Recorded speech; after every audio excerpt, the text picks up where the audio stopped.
Even though this video is completely overdue, it's better late than never, right? Anyways, for those of you who have been following me very closely, you'll know that I picked up this new 2016 MX-5 Miata last year as a replacement for my old Acura ILX. Now, since that time period, a lot of you have been asking me how the Miata has been doing. So in today's video, I'm going to do things a little bit differently. Obviously, I have the car parked in its garage space. This is new as of a couple months ago. The Miata has never been parked in a garage before.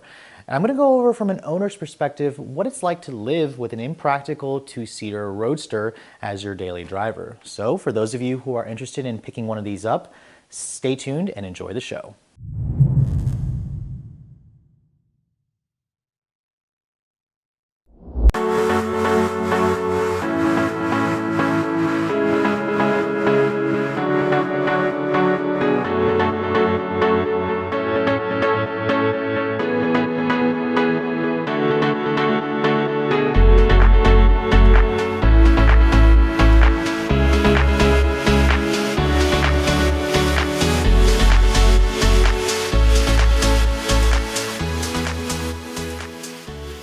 So by now you guys are probably very familiar with the all-new ND Miata. This is the 4th generation of Mazda's best-selling convertible sports car. In fact, the company claims this is the best-selling sports car in the world with over 1 million units sold in the car's 26-year history. So for this all-new ND Miata, I chose the GT trim. If you guys are familiar with the trim lines, you'll know that there's the Sport, the Club, and the GT. I struggled a bit between the mid-level Club and the GT just because I wanted the Club's performance goodies. It has a limited slip diff, it has a strut tower brace, it has the Bilston shock, so a little bit more sportier suspension tuning. However, it's unavailable with the GT's hardware, such as the swiveling adaptive LED headlights with automatic high beams, the leather, heated seats, automatic climate control, navigation, blind spot. I knew that I personally wanted all those features in my new car. I was really disappointed that Mazda didn't offer the GT with the Club's goodies like they did in previous years. Hopefully the company will rectify that in the coming years. You're probably also going to notice the color of my particular one. This is known as the ceramic metallic.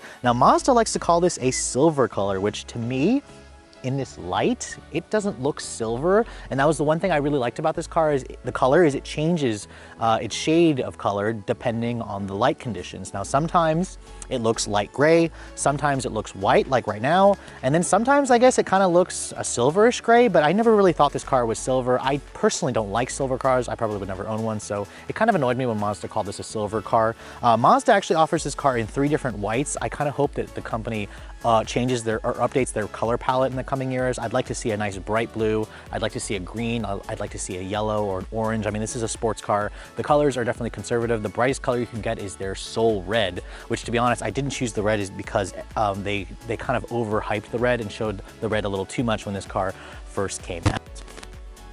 In this light, you're probably noticing just how beautiful the car looks. If you look very closely, you're gonna find a lot of paint chips and rock chips in the paint because this car is so low to the ground. I mean, this is one of the smallest, lowest cars you can buy on the market today. If you look at that SLK that's parked right behind this car, it looks like a behemoth compared to this Miata. That car is roughly 1,000 pounds heavier. This is one of the smallest, lightest cars you can buy today. And you're gonna feel that every time you're driving this thing out on the road. Everybody's just bigger than you, especially here in America. Now, the white color does hide scratches very well, but you're gonna see up close, you're gonna see lots of paint chips. Now, I personally did not get the clear bra when I bought this car. I would recommend doing it. Don't be cheap when you buy this car, especially if you're planning to take it on the highway. I only put about 8,700 miles on this car in a little over a year, so I don't drive it much, which is why I didn't see the need to invest in that. But overall, the front is very low, so you have to be careful when you're going over bumps, or if you have a steep driveway, you need to make sure that you're going in slow, otherwise you're gonna scrape it. The adaptive LED headlights, which are standard on the GT, all the other trims just get LED headlights. This is the car that has the swiveling headlights and the automatic high beams. A huge, huge safety feature when you're out on back roads, especially when there's a lot of deer, like particularly where I live. Another thing you need to worry about when you're driving this car out on the highway is make sure you don't fall behind semi-trucks or just people in general too closely. Other cars tend to kick up rocks and it's going to hit the windshield of your small little sports car, which mine, by the way, has a nice little star in the center here. I haven't replaced it yet because it doesn't really interfere with my line of sight. The rear view mirror blocks it. I've been looking at windshields for this car, $1,000 to replace the windshield because it has those sensors in there. Kind of ridiculous, but that's kind of how new cars have gotten today. They've gotten pretty expensive. Another thing you're also going to see, I changed the tires on my particular one. The car came with factory Bridgestone Potenza S001, which are max performance summer tires. I switched them out to Continental Extreme Contact DWS. These are all-season tires, just to drive this car out when it's cold or in the snow. I have taken it out in the snow. It's a very fun car in the snow. These tires are amazing. They really cut down on the road noise. The ride quality was improved significantly. I do have a set of summer tires, or another set of wheels that I picked up from a Mazda Speed Miata, which I use as my track autocross wheels. And I really noticed a huge difference when the car's riding on those wheels. Much harder, much noisier. You hear a lot of drumming. So it just goes to show you, when you get good tires on a car, they can really make the overall experience much more pleasant, especially when you're just driving it out on the open road.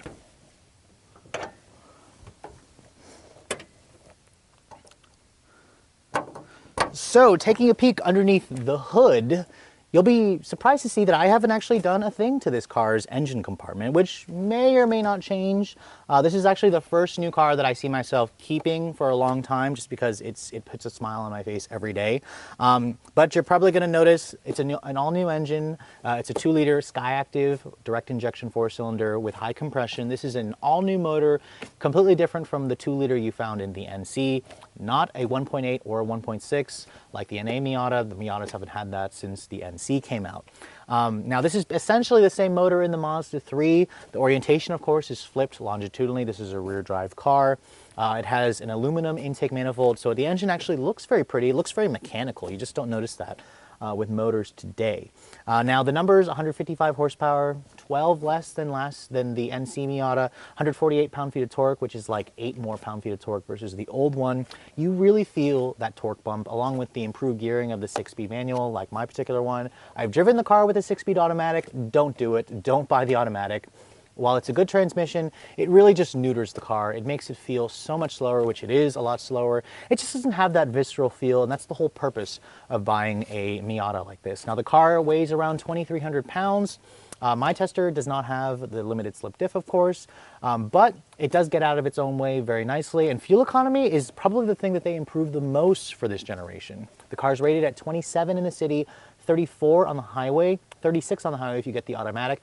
I've been averaging about 30 miles per gallon, driving like a complete jerk. On the highway, I took this car out on several long trips. I got about 40 miles to the gallon, so excellent fuel efficiency.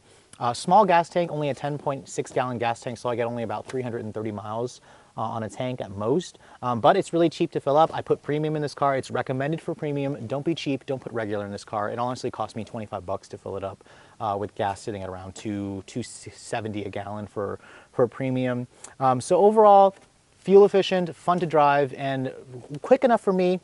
Would I suggest, would I look into adding a turbocharger in the future? Maybe. It depends on if I decide to keep this car in the long run and basically turn it into a race car.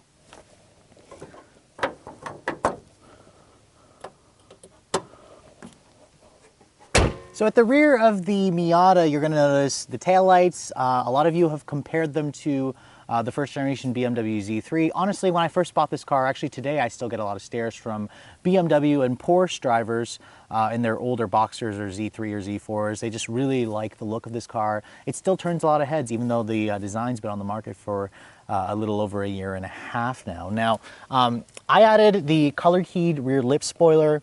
There's also a black spoiler that comes on the club models. I actually honestly went with the color-keyed because I have a GT. I think it looks better. There's not really much in terms of black accents on this car. You can see the exhaust. It's a single exhaust with dual tips. I actually do plan to replace the muffler on this car.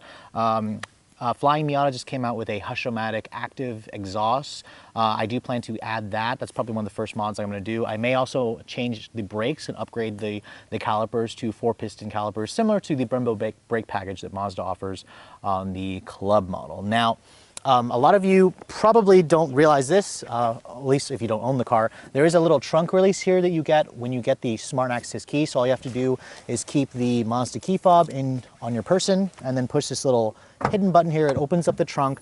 And the trunk on this car, Now, this is definitely something a lot of you have asked me. It's tiny. It's like 4.6 cubic feet of space, just under 5 cubic feet of space. It was a huge change for me from going from a hatchback to a sedan to this little tiny thing. I definitely have done my fair share of grocery shopping. The trunk itself is pretty deep, actually. I mean, my backpack kind of just fits in here pretty well, and it leaves a lot of space. The opening is just on the small side. So what I find is when you do go grocery shopping or shopping in general, it actually keeps you from spending too much money because you have to think to yourself, can I buy this today? Because I don't think it'll fit in the car. Of course, you could always put it in the passenger seat with unlimited vertical storage, but I'm not going to do that. I'm not going to have something jitting out of the roof of my car. So most of the times, you know, like grocery shopping, this car is fine. Honestly, you're probably going to want a second car, need a second car if you guys actually plan to do a lot of shopping for yourself or your family. So in the inside of the MX-5 Miata, it's actually held up very well over the last year and a couple months of use. You can see the leather on mine looks fantastic. It still looks new. There's a couple of little wrinkles that I'm seeing here on the lower bolsters. This is kind of where I get in and out of the car. That's normal. One thing I really loved about the GT is the black leather with the red stitching. It looks really good on this car. It also very comfortable. I love the heated seat function. I use those quite often whenever it got cold outside. The seats themselves are super supportive, comfortable for me. But again, if you guys are larger, longer legs, or just wider, you probably want to try this car out to make sure you fit. I'm a relatively normal sized person, kind of on the short side. I fit very perfectly in this interior. Now, one thing I really love about the Miata, the Club and the GT models come with the company's 9-speaker studio or surround sound Bose audio system. It sounds fantastic. There are so many times where I have the top down, I crank up the tunes, and you can hear it really well. It's clear, the bass is good, much better than this car's primary competitor, the Toyota 86 and Subaru BRZ. Those cars, they just get super distorted. You're going to want to go to the aftermarket. Mazda puts a very good factory system in this car when you go for the Club or the GT models. Now, the one thing I also noticed about this interior, it is a little bit on the small side, especially when you go on longer trips. You're going to probably notice the lack of width in the car. It's a little bit on the cramped feeling. When the top is down, the car, of course, feels super airy. When you have the top up, it does make the car feel a little bit more cramped and confined. The road noise is elevated. Honestly, you're going to want to drive this car with the top down most of the times. When you put the top up and you're kind of driving it in crappy weather, you're going to notice that it's quite not as pleasant to drive just because it's super low to the ground, and you start feeling the car's impractical nature when you're driving it in bad weather. But getting inside, you can see super low to the ground. So if you guys aren't really, you know, that liking to getting in cars that are super low, you're not going to really like this. Of course, it needs to be like this. I got used to it pretty quick, but you can see here, this is where I'd have the car to drive. The clutch is still super light, really easy to feel where the engagement point is. This car is a really easy car to drive in traffic. You're going to also notice there's a couple of buttons here for the blind spot monitoring. My car has a lane departure warning, which is passive. It just kind of does a little rumble strip every time you cross over the line. The steering wheel, it doesn't telescope, which honestly I wish it did at times. The tilt nature is good, but I kind of want it to come a little bit closer to me, which is probably why I have to sit up a little bit closer, because the wheel is just, sometimes I wish it came out a little further. I don't have the problem where my knees hit the steering wheel because I don't have very long legs. My knees don't exactly hit the side here or the doors, although I have heard complaints from my taller friends that say that their knees constantly hit the door panels. I kind of wish Mazda made the panel materials in here a little bit softer. There is leather stitching right here and on the armrest, but this is all hard touch plastic. This is hard touch plastic, of course, but it is color coordinated depending on which color you decide to get your Miata in. So you better make sure you actually like the color of that. The rest of the interior, the dash, of course, hard touch plastic. There's some stitching here on this part of the dash. The Mazda Connect infotainment system. Now, I have my love-hate relationship with it. I'm really hating the fact that there's no Android Auto and Apple CarPlay. Still not available. I don't know why Mazda's not hopping on that bandwagon yet. Hopefully they change their mind in the coming years. I find myself using the knob controller most of the time just because I don't like getting nasty fingerprints all over the screen. It works pretty well. Sometimes I notice it's a little bit slow to start up. So when you first turn the car on and you're waiting here for the music to start up, and you're sitting here trying to push the agree button, and sometimes it just doesn't populate as quickly. The nav function kind of does the same thing. It'll say loading navigation for up to like 10 seconds. And honestly, I'm impatient. I'm seriously waiting for this to load up. And there are times where I get frustrated because It's just taking its sweet time, and I'm getting lost in the process trying to get the nav system to populate. The automatic climate control, it's a single zone automatic climate control. I kind of wish it was a dual zone, whatever, you can't have them all. The gauges, they are clear, easy to read. My tester, of course, or my particular car does not have that new color touchscreen or color LCD display that you get in the new Miata RF models. Expecting to show you guys that in the new CX-9 review, since I am getting one to test later today. The steering wheel, I kind of wish that it was a smaller diameter wheel. I wish it was flat bottom. But other than that, the rim is one of the smaller rims I've actually ever used in the industry, especially for a sports car. I much actually prefer the size of the Toyota 86 or BRZ's wheel, which does feel a little bit better in your hands. So maybe Mazda will make some adjustments in the coming years. Probably the one thing that I really can't stand about this interior is a complete lack of storage space. I mean, sure, I can put my phone right here, and there's 2 USB ports there, which is nice, but the cup holders, as you guys know, they have the little pop-out cup holders. You can put them in back here or move them to the front. They're honestly rather throwaway. I do find myself putting my phone and my wallet in those cup holders, but then I lose the cup holder, and if I want to have a drink, you know, it's not really good to have that there. The center console here has enough space for basically my sunglasses and keys, but overall, the storage space is pretty lacking in this car. The old NC had a cup holder in the door, and it was just a little bit more spacious. Also, I miss the fact that there's no actual glove box here. I really don't know why Mazda took it out for this model. I really would like to have just a traditional glove box. The top is still super easy to put up and down. It literally takes me just a second and a half. Just flip this lever here, grab it by one of the handles on either side, and then just close it. And to put the top down, just open the one latch, throw it over your shoulder, and then push it down until it clicks, and voila, you have a Roadster or you have a closed convertible. So the Miata is my first actual sports car, rear drive sports car that I've actually ever owned. I've driven plenty of them in the past, but the Miata for many is one of the first sports cars that you ever buy.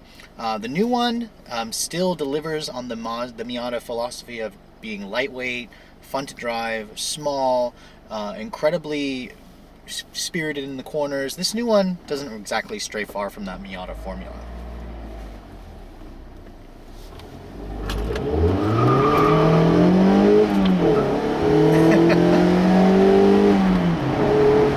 And you guys hear, the Miata is just incredibly easy to get the back end to slide around. I mean, this is kind of a drift-happy car, similar to the BRZ and the Toyota 86, although the Miata is just a much more relaxed driving car, whereas the Subaru and the Toyota tend to be a little bit more serious. The Miata just wants to have fun. And you can feel instantly the incredible feel of acceleration this car gives you. The low-end torque, Mazda just improved so significantly for this new one. It feels so much faster than the old Miata, and it feels still quicker than the refreshed 2017 BRZ and 86. It all has to do with the gearing, the tuning of this engine, which, by the way, I still love the way it sounds. I think Mazda got it right when it came to the sound. You hear a lot of induction growl.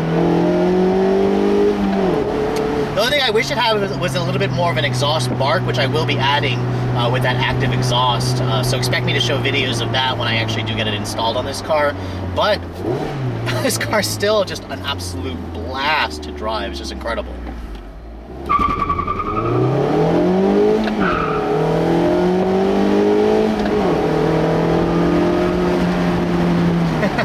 So the Miata is still not exactly a fun or fast car in a straight line, but the new one will get out of its own way relatively quickly. I've seen 0 to 60 times as fast as 5.8 seconds. I said that in my earlier review of this car. It still feels just about that, but it's all really about the driver. You have to get the launch right. You have to get the shifting right.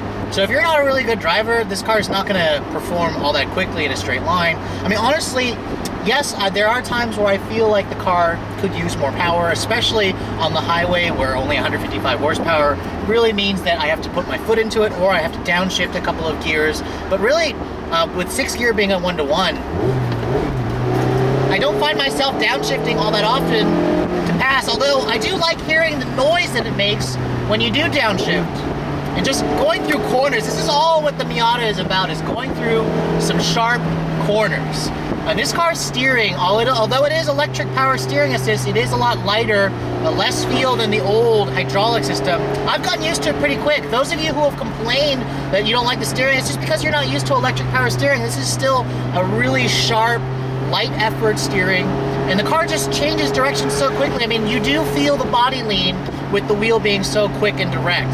And some of you are definitely gonna say you need to lower the car, you need to add some sway bars to it, or coilovers, or whatever. You need to make this car lean less, which honestly, I think it would really just affect the ride too much. This car rides really, really nicely.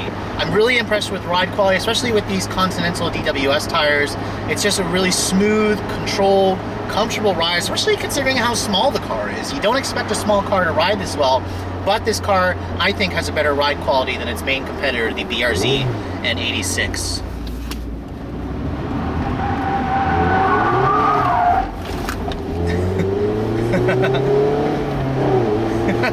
It's just incredibly easy to do any kind of slides in this car. Just as easy as the BRZ and 86, to be honest, but this is the whole reason why you bought such a lightweight car, is because it handles so well.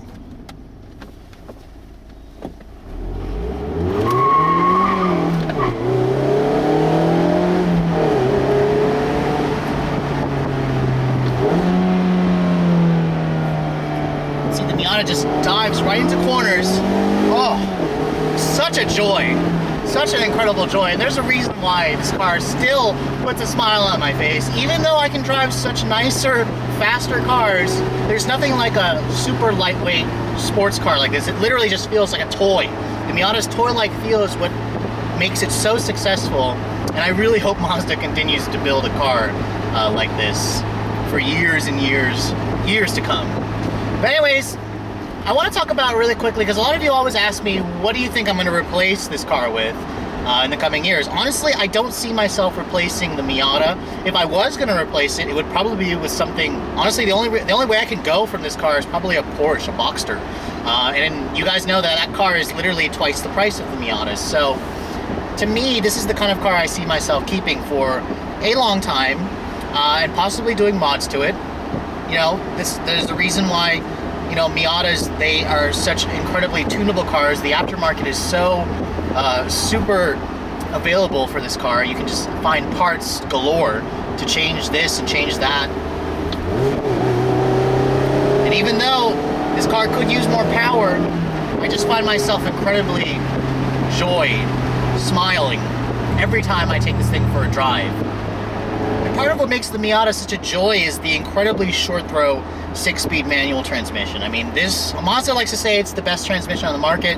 I don't think it's the best. I think it's one of the best. I mean, Honda does a good transmission, Porsche does a good transmission, and Mazda. I mean, so those to me are my three personal favorites when it comes to manuals. Just super light effort. It's literally like butter, just a flick of your wrist. And changing gears in this car is just a blast, which you will be doing quite often in this car. Although the torque is much improved, you will find yourself just downshifting constantly to listen to that induction growl, that engine note. So in my work, you guys know that I test and drive a lot of cars, so it's very difficult for me to actually choose a car for myself. There's so many times where I like a car, but then I actually end up getting bored with it. I end up driving something nicer than it, so then I'm like, oh, I should probably trade it. Honestly, if you're an enthusiast, you go through this every day where you're constantly thinking, I want to get another car today or tomorrow, just because something nice always comes out next year. But I have to say that for the first time in a while, the Miata is the first new car that I've actually bought that I see myself keeping for a long time. And even though I can drive cars that are much faster, much more powerful, much more luxurious, much more spacious, I always get into the Miata and just have a huge smile on my face. And that's one of the reasons why the Miata has been so successful out in the world. This is a car that doesn't need a lot of power to put a smile on your face. You can use and access this power every day on legal roads and not be breaking the law every time you want to have a little bit of fun. I mean, there are so many times where I'm driving 500 plus horsepower cars and I'm just incredibly bored driving them in the real world, just because if you want to actually have some fun with them, you're literally breaking the law. You're going to go be thrown in jail for doing triple-digit speeds. The Miata, you can floor it. You can drive it like you stole it. You can drive it like a jerk and not be breaking the law. You're staying within the legal limits. Sure, you might hear a little bit of tire squealing here and there, but that just adds to the whole visceral excitement of this car. So I have to report that after a year of owning this car, I'm very happy to say that I would literally purchase this car over again if I had to do it again this year. Now, Mazda has made a couple of changes to the Miata for 2017. Of course, you guys know the RF model is coming. It'll literally go on sale in February of 2017. Do I wish I waited for that model? Sure, but you know what? That's what happens in this industry. Something new always comes out. Honestly, I do like the classic nature of a manual soft top. It's just easier to go up and down. It's much quicker, and it's just less moving parts that's gonna break in the long run. And I also like the classic looks, although the RF is a rather beautiful car. Do I wish I bought the 86 or the BRZ? No, because even though I've shown you guys full reviews of both cars, while they are fun to drive, I'm a convertible guy. The reason why I didn't pick the Scion or the Toyota or the Subaru Twins is because the top doesn't go down. So for those of you who are in the market for a fun two-seater roadster convertible, the Miata is still one of the best ones you can buy, and it's also a lot less expensive than most of the competition. Anyways, I hope you guys have enjoyed my full 1-year owner's review of the 2016 Mazda MX-5 Miata. If you're looking to see the latest cars I'm testing, make sure you follow me on Instagram, like us on Facebook, and as always, keep subscribed to the Redline Reviews YouTube channel for all the latest reviews. Thanks so much for watching. I'll catch you all in the next video.